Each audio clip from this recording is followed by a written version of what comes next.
Hello everybody, Brian Padani, your Safety Services Manager and Police Chief for the City of Blaine. And the next installment we have ready for our Community Connections messages. And first I want to thank everybody. We've been getting a lot of questions and we've gotten a lot of positive feedback too. And but we're going to try to keep them going. We had been answering 1 or 2 questions a week. We're getting a lot of questions, so I'm going to answer 4 or 5 this week to try to keep this moving along. So I'll start with the questions and we'll go right into the answers. First question. A large part of my fear with law enforcement is not feeling that they are held accountable when mistakes are made. How is Blaine PD handling complaints, discipline of officers, etc.? Have any officers had to be fired in the last 10 years? Were they ever rehired due to protection from their union? Well, in addition to potential criminal sanctions and licensing sanctions by the Minnesota Peace Officers and Standards and Trainings Board, we do have formal processes in place for the investigation and resolution of complaints and discipline here at the Blaine Police Department. All of our supervisors have the ability to levy discipline here, and we have staff that are specifically trained in conducting administrative, or sometimes referred to as internal affairs investigations. In the past, we have also used outside law enforcement agencies to do investigations on something or someone here.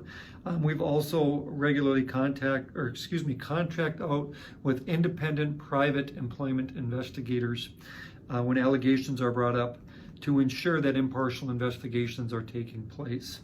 We do specifically look at what the alleged violations are. Are they something like a mistake, like backing into a pole in a parking lot? Or is it something that's a more serious violation of policy or a character problem? And we have a very robust policy manual and a mission statement that we expect all of our staff here to abide by. We also report all of our disciplinary actions to the Peace Officer Standards and Training Board pursuant to their mandates, and we've terminated staff members here for violating policies and conduct.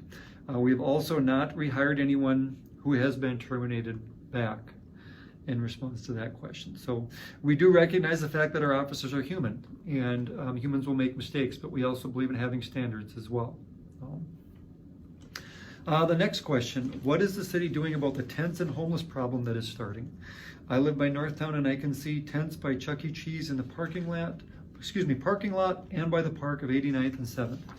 Well, thank you for submitting your question regarding the homeless population that has become part of the landscape really throughout the metro area and really our Northtown retail district here in Blaine, in addition to some other parts of the city. Our approach to solving the problem of homeless in Blaine has been one focused on compassion.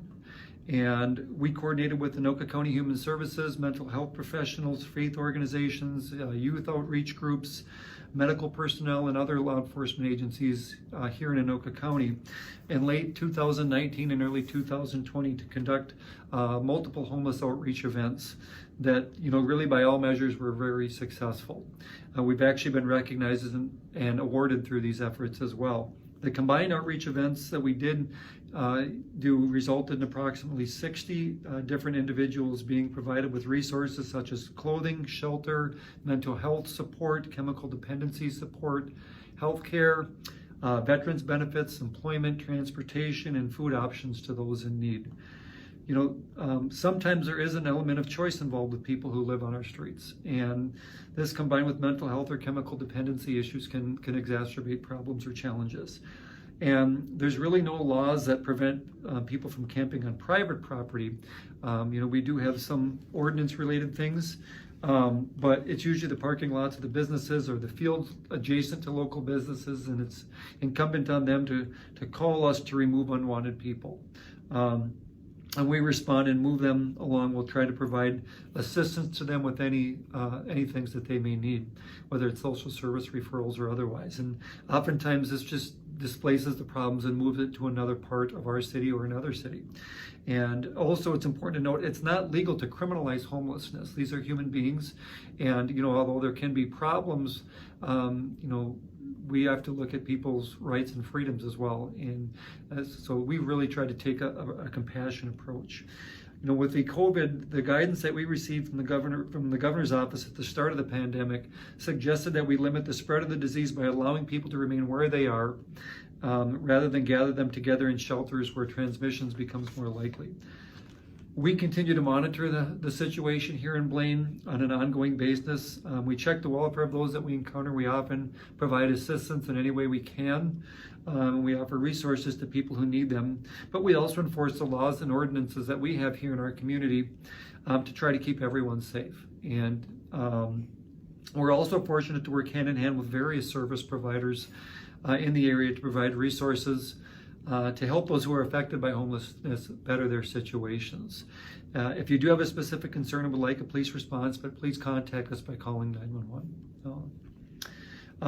The next question is, does the Blaine Police Department have body cameras? And do we keep statistics for traffic stops and other calls?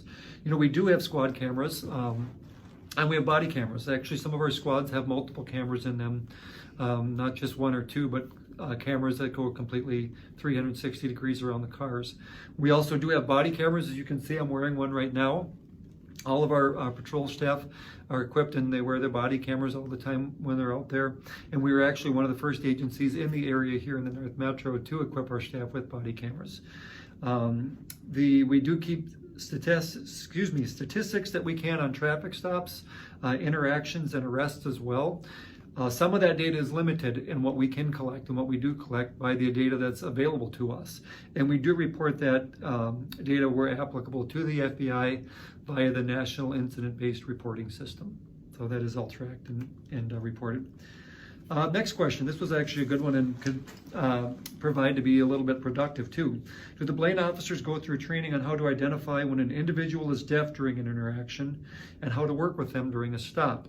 While our officers are not specifically taught sign language, they are prepared to interact with people who are deaf. Our officers, we certainly focus on a person's hand and are primarily concerned with what is in them or what they're doing versus, the signs, so to speak. And if you can believe it, from time to time, we do get a single finger sign directed at us too, for what it's worth. But we have an officer in our department here, Nick Traffy, who happens to be fluent in sign language. And as a result of this community question, I think we're going to work with him to do some basic interaction training with our officers so they can be better prepared to deal with deaf individuals. So thank you in particular for that question. Like I said, it could lead to some action for us here too, and some work for Officer Traffy. He doesn't know it yet. So. Next question. This was kind of an interesting one. Of all the police work that is conducted, how much is dedicated to solving versus preventing crimes versus virtually all vehicles being intentionally incognito and used to generate revenue? Well, I guess I can only assume this is based on our patrol traffic enforcement, so that's where I'll take it here. One of the biggest complaints we receive in the city is vehicles speeding and driving recklessly, and perhaps the person who submitted this question was on the receiving end of those traffic enforcement efforts. I'm not sure. But first of all, as far as generating revenue, all of our officers are paid by the hour, so they don't get paid more for writing more or less tickets. It is part of their job, however, to do traffic enforcement.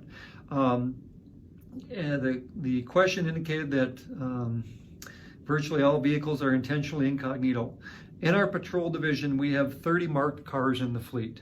20 of those are primary patrol cars, 2 of those are reserve squad cars, 4 are CSO trucks, and 4 of them are school resource officer cars, but they're all marked. And of the 20 primary patrol cars we have, 3 of them have what we call stealth graphics, where they are graphicked, but they are sublimated graphics, and I'll talk about that in a minute. The only true unmarked cars that we have in the fleet are not patrol, but rather administrative or investigative cars. So their primary job is not traffic enforcement. All of our patrol staff do traffic enforcement, but we do have a dedicated traffic unit that we created here at the city in response to some problems we were having a few years ago. In that unit, we have 2 stealth graphic cars. We do have another patrol car that is a gray Dodge Charger that has stealth graphics on it as well. That was something that was originally slated for our traffic unit, but due to some changes that occurred, it ended up going to patrol, and we opted to put stealth graphics on it versus having to paint the car, which would have been a very spendy endeavor. So those are the only 3 cars that we have out of those 20 primary patrol cars, and those are all stealth graphic cars. And You know, stealth graphics are best described as low visibility graphics for law enforcement vehicles. The reason they are called ghost graphics or stealth graphics is because the color is specifically matched of those graphics to closely mirror the color of the cars. So it kind of creates a sneaky look to the vehicle, but if you're up close, you can certainly see the graphics in addition to all the other equipment like lights in the grille and all those types of things that identify the vehicle. These do provide a little bit of an advantage to marked and unmarked police vehicles while still presenting official identification once they are viewed up close or once the lights are on. You know, these are kind of a powerful tool that helps our patrol staff effectively patrol the streets and do traffic enforcement. You know, we want high visibility as a deterrent, but we also, part of our job is to enforce traffic, and this creates higher visibility in deterring criminal activity, but also gives us a tool to keep our roadways safe, so all of you out in our community have safer roadways to travel on. You know, that is part of our job as law enforcement, is to enforce traffic, and that is a tool that we do that. So I won't hide that. You know, we care very greatly about the safety of those on our roadways here in Blaine, and we take our role in traffic enforcement and education very seriously. And these are a valuable tool in that we regularly receive thanks and recognition for the efforts that we have out there, and actually positive feedback for having those graphic cars out there because they are a valuable tool for traffic enforcement. So. With that is the last question that we have this week. I encourage you to keep submitting your questions and we'll keep answering them. And we really appreciate the ongoing dialogue and we thank you for everything. Take care.